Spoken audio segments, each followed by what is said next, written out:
কাজা রোজার সাথে কাজা তারাবি আদায় করতে হবে কিনা?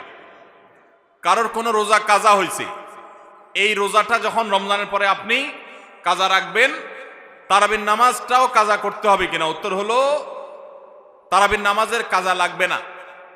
আপনি শুধুমাত্র রোজার কাজা করলে কি কাজা আদায় হয়ে যাবে। আপনার 5টা রোজা ভাঙতি পড়েছে, অনেক মা বোনরা মাসিকের কারণে রোজা ভাঙতি পড়ে, তাহলে যে কটা ভাঙতি পড়ছে সেগুলো আপনি রেখে দিবেন রমজানের পরে।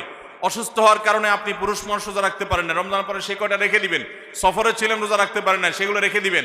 ওর সাথে তার তারাবি আদায় করতে হবে না। তারাবির সাথে রোজার সম্পর্ক নাই, তারাবি স্বতন্ত্র আমল।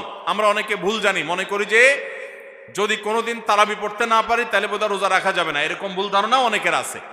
রোজার সাথে তারাবির কোনো সম্পর্ক নাই। এমনকি একজন মানুষ রোজা রাখতে পারছে না কিন্তু তারাবি পড়ার সুযোগ আছে, তিনি অবশ্যই তারাবি পড়ার চেষ্টা করবেন, কারণ দুইটাই স্বতন্ত্র ইবাদত। তারাবি পড়া সুন্নাত,